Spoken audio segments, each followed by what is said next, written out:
playing dress up and your mom walked in. We're bringing your Can I flash. get you guys anything? You have to drive. Better not drink with us. That's fine.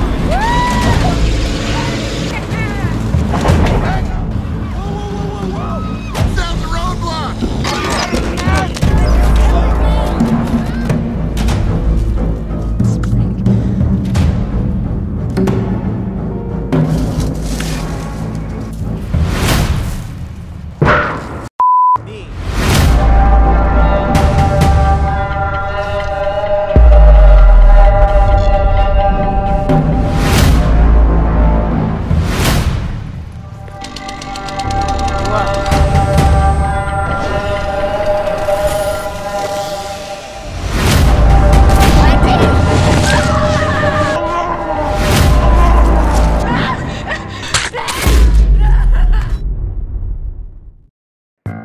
Cerita berawal dari pelarian seorang wanita saat dikejar sekelompok orang di sebuah kebun jagung yang sangat luas. Meskipun sudah bebulutun gak pakai baju hingga barang pecah, gatal kena daun, ia mah masa bodoh. Yang penting bisa kabur sejauh mungkin.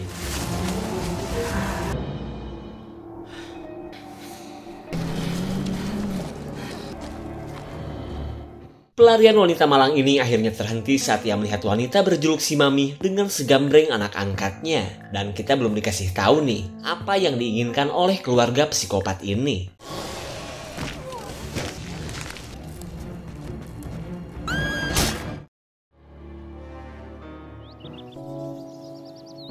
Lima belas tahun berlalu kita beralih ke sebuah rumah seorang mahasiswa bernama Brandon yang lagi kangen berat kepada pacarnya yang merupakan anggota cheerleader paling moncer sefakultas. Ia pun tengah asik chatan dengan nuansa 18+ bersama si pacar sambil membahas belalai bengkoknya yang sudah kebelet ingin pipis nikmat. Dan ya, kalau sudah ngesang kayak gini, Brandon tidak punya pilihan selain menggunakan handbody untuk kesehatan organ tumpulnya. Ternyata si pacar yang bernama Mandy sudah lama nongkrong di bawah ranjang, hanya untuk memberikan surprise kepada Brandon. Ia pun bela-belain pakai setelan kebesarannya, demi mengabulkan requestan Brandon yang ingin beraduk songkol bertemakan anime. Transfer protein akhirnya gatot oleh kedatangan sang ibu yang tanpa berassalamualaikum terlebih dulu. Tapi bukannya marah melihat anaknya ditindih Mandy. Ibu baik tapi kadang senglek ini malah mengingatkan Brandon untuk mengunci pintu dulu jika mau berjinah di rumahnya. Dan kedatangan si cecek cantik ini tak lain karena kedua teman mereka sudah datang. You guys are playing dress up and your mom walked in. Can I get you guys anything? Your mom's hot, dude. Saat keempat sahabat ini berkumpul, Brandon dibuat bete oleh pasangan kakak beradik Rustin dan Melanie yang dikit-dikit cekcok ngomongin yang gak penting. Lalu di tengah kebersamaan mereka, Mandy melihat sebuah iklan tentang adanya wahana labirin kebun jagung. Bahkan saking sedang viralnya, Rustin menceritakan kisah mengerikan wahana tersebut yang juga pernah ada di masa lalu, tepatnya 15 tahun silam. Dimana menurut selentingan kabar, para pengelola wahana bernama Firpalm itu katanya adalah penganut sekte yang doyan berburu perawan. Tapi bukannya merasa takut, Melanie dan Mandy yang celengannya sudah pada debrah jelas tidak peduli. Malahan mereka menganggap kisah itu adalah settingan agar labirin kebun jagung terkesan menyeramkan. Dan hingga pada akhirnya mereka pun sepakat untuk mendatangi Firpalm yang sebentar lagi akan dibuka.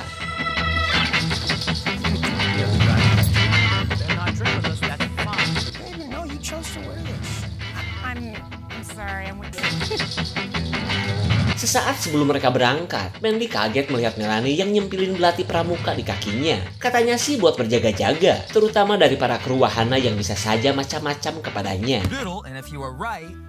My sister getting naked together.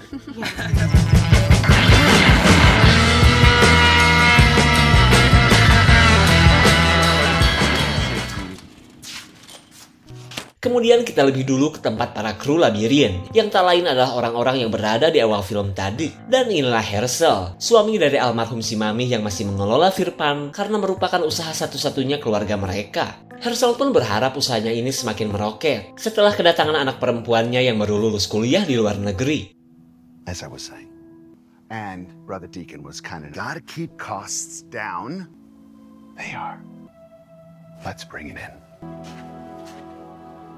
I know you're up there. Think of you and miss you. It's gotta change for the better and guide them. Let's finish this.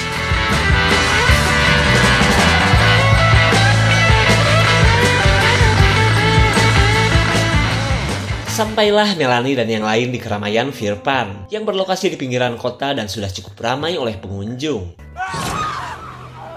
Jumpscare sambutan seorang kru membuat mereka sudah tidak sabar untuk merasakan sensasinya kekerusakan di labirin nanti. Apalagi menurut informasi wahana ini akan berlangsung sampai malam hari nanti. Lalu tak lama kemudian, Brandon yang kebelet ngompol membuat mereka akhirnya berpisah. God, no. We gotta go to the south entrance to sign up for the maze. Like almost too good. Dude, there's nothing there. Where there was a creepy ass scarecrow there. Kali ini Brandon terlihat kesal karena ulah seorang kru yang telah membuat semburan belalainya belepotan. Kemudian mereka lanjut menemui para kewes yang katanya sudah berada di dekat pintu masuk.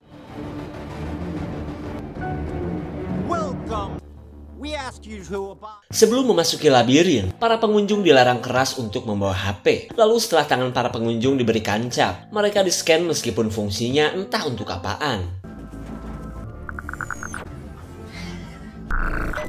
Everything okay?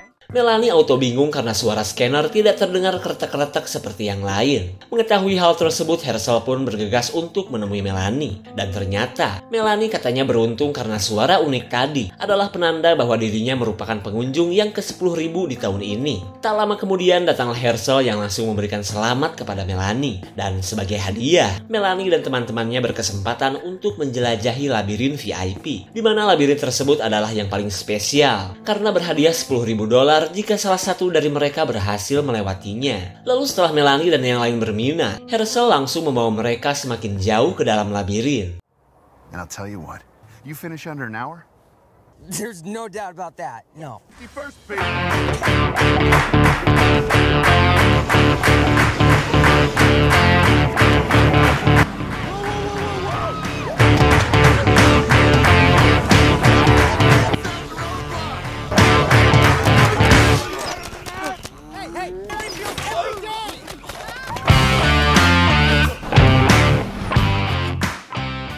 Sampailah mereka di labirin VIP yang berada di tengah-tengah kebun jagung dengan luas 100 hektar ini. Lalu Herschel menyuruh mereka untuk bisa sampai ke ujung labirin demi mendapatkan hadiah duit yang sudah ia siapkan. Ia pun memperbolehkan mereka berpencar seperti keinginan Melanie agar semakin banyak peluang untuk mendapatkan hadiah. Akan tetapi Herschel mengingatkan bahwa di setiap jalur yang mereka pilih terdapat berbagai macam rintangan yang harus dilewati. Mendengar rintangan yang cuma ditakut-takuti doang, mereka jelas tidak takut. Lalu setelah mereka bersedia mengikuti aturan, Rustin dan yang lain mulai memilih jalurnya masing-masing. People to dress up to scare you guys. You're a beautiful man. Ah, I see. Have fun. You too, See you in babe. a couple. I'm taking the path on the right. Setelah keempat mahasiswa itu pergi, Herschel menugaskan para anak buahnya untuk segera bekerja. Lalu ia mengingatkan para kru agar jangan sampai membuat Melanie dan teman-temannya terluka.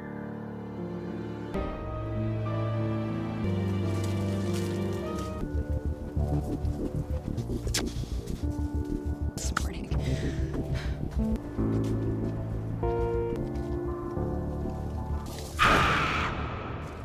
Cool. Stop. Let's go.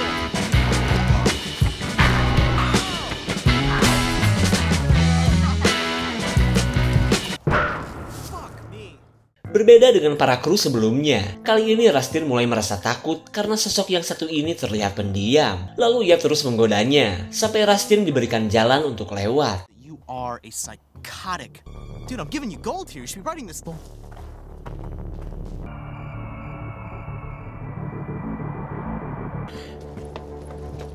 Ketika maghrib menjelang, Melanie merasa khawatir karena ia belum bertemu Rustin dan kedua temannya. Ia pun curiga mereka sedang tersesat karena sudah hampir 2 jam kekerusakan di tengah kebun jagung. Wendy! Brandon?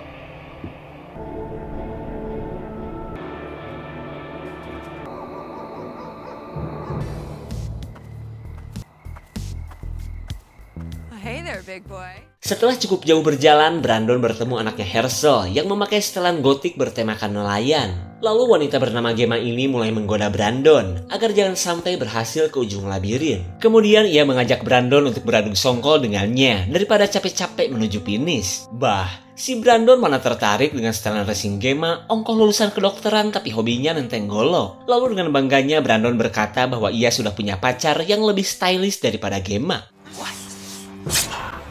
Brandon tidak menyangka kru yang satu ini telah melukainya. Sementara Gemma yang terlihat happy menyuruh Brandon untuk kabur, biar ada sensasi kejar-kejarannya dulu sebelum ia menghabisinya. Okay. This, man. Ready or not? Whoa. Kali ini giliran Melanie yang merasa bahwa Herschel telah meningkatkan level tantangan dengan properti sensor yang sungguhan. Akan tetapi Melanie tidak takut karena menganggap kru yang satu ini palingan cuma nakut-nakutin doang. Outfit is creepy as shit.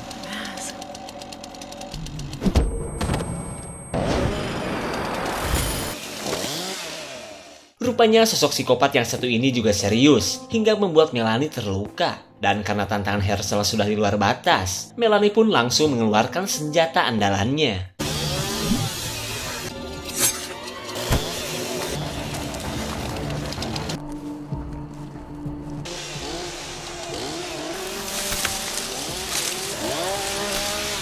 Saat psikopat masih mencari Melanie, ia mendengar suara seseorang yang ternyata adalah Brandon yang sedang dikejar Gemma.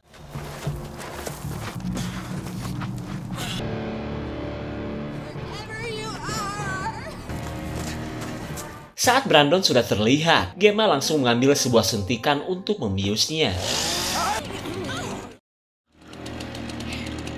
Setelah Brandon berhasil dilumpuhkan, psikopat Sensor laporan bahwa Melanie terbilang gesit untuk ia tangkap. Lalu di tengah kekesalan Gemma, ia menyuruh anak buahnya ini untuk membawa Brandon ke ruang lab pribadinya, agar ia bisa mempraktekkan hasil kuliahnya selama ini. As good as Mom used to make.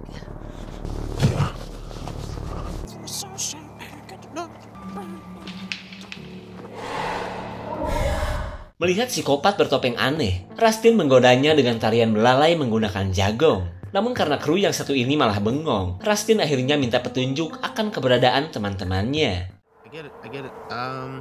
Maybe we're out of this maze that would walk. He's gonna back.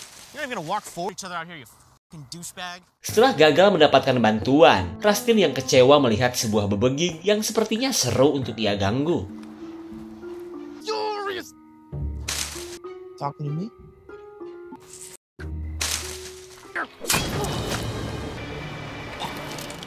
Sungguh tak disangka salah satu psikopat tinggi besar menyabet tangan Rustin sampai buntung. Lalu ketika dua psikopat ini menemui kru lain, Melanie yang baru tiba langsung berusaha menyelamatkan kakaknya.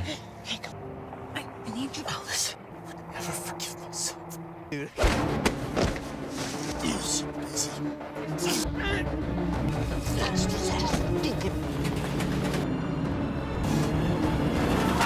Melanie benar-benar syok melihat kakaknya ketampar bemper sampai meninggoy.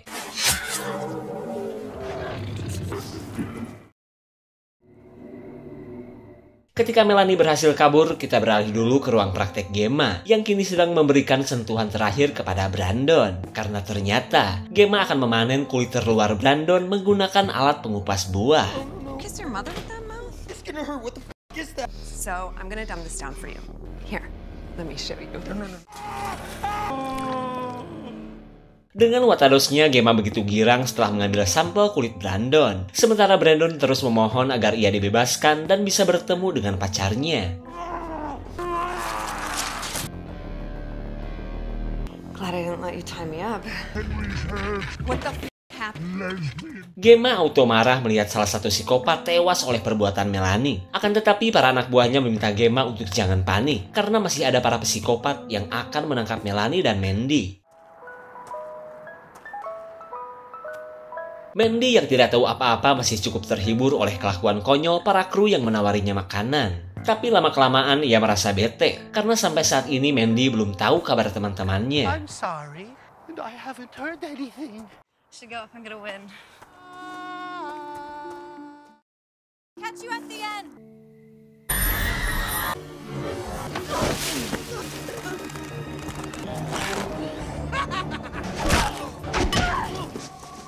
Saat Mandy berusaha kabur, kedua kru yang memiliki senjata panah lanjut melakukan pengejaran. Teriakan Mandy pun terdengar jelas oleh Melanie yang masih mencari teman-temannya.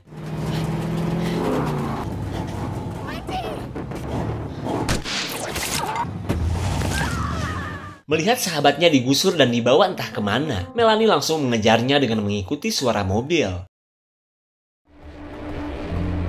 Singkat cerita, pencarian Melanie membawanya ke markas Herschel dan anaknya. Di tempat ini pun ia bisa melihat kesibukan para dokter yang entah lagi pada ngapain.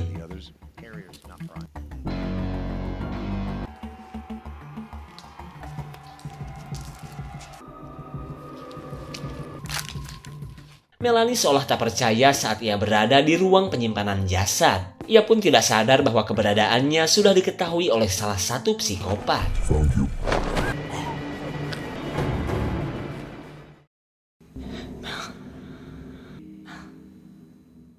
Melanie yang baru sadar kini disekap di sebuah ruangan bersama Mandy. Ia pun bisa melihat bahwa para psikopat itu sudah memanen sebagian kulit sahabatnya. Kemudian Mandy meminta maaf karena gara-gara rencananya ke wahana labirin. Mereka akhirnya menderita seperti ini.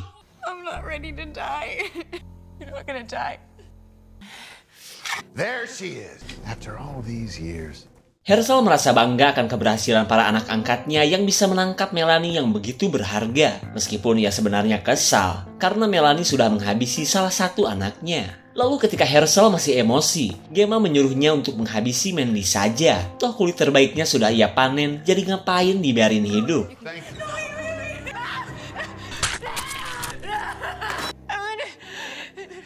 Di tengah kesedihan Melanie, Gemma menjelaskan bahwa penculikan ini bermula ketika alat scanner mendeteksi kulit berkualitas tinggi pada Melanie. Berbeda seperti teman-teman Melanie yang cuma sekali panen dan tidak bisa digunakan lagi. Sementara gen langka di tubuh Melanie bisa menghasilkan kulit unggul yang bisa terus-menerus ia panen.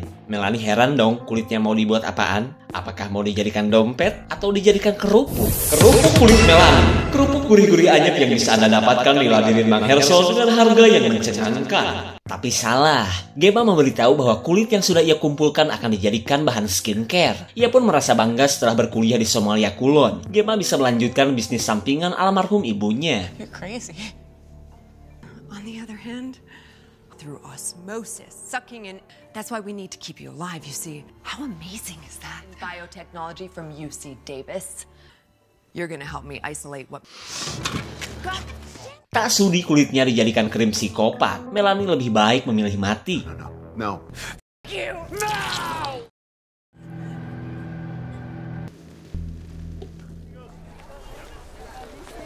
Setelah 1 bulan berlalu, ibunya Brandon masih pantang menyerah untuk menemukan anaknya yang tak kunjung pulang. Ia pun gak bosan-bosan mendatangi CFD seperti ini hanya untuk mendapatkan informasi tentang keberadaan anaknya. Lalu si ibu mencoba bertanya kepada seorang pedagang krim wajah. Kali aja pernah melihat anaknya. Papa? No, I don't. Ternyata orang yang ditanya si ibu adalah para psikopat yang gak mungkin menceritakan tentang nasib Brandon. Kemudian si ibu curhat jika sebenarnya ia sudah hampir putus asa. Apalagi kepolisian malah menganggap hilangnya Brandon karena kawin lari bersama Mandy. Lalu sebagai pelaku UMKM yang baik, Gemma memberikan kesempatan si ibu untuk mencoba krim anti penuaan yang juga berkhasiat merelaksasi mental. Go ahead, I promise you'll love it.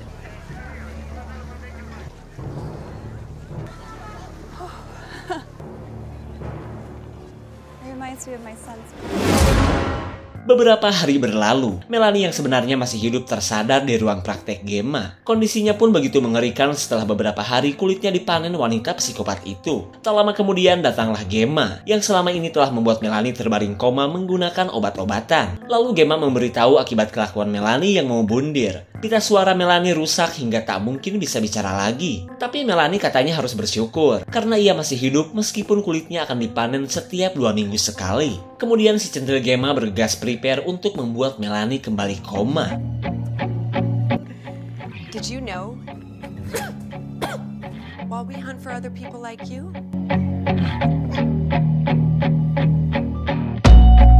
Siapa sangka usaha sampingan istri Herschel ternyata malah bikin susah banyak orang.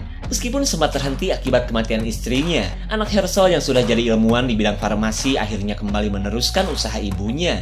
Dan seperti yang kita tahu guys, kelakuan keluarga psikopat ini membuat Melanie menderita akibat gen unik di tubuhnya. Jika penasaran dengan kelanjutan nasib Melanie, jangan lupa komen ya. Segitu saja untuk klip dan review kali ini. Tonton video di klip lainnya ya.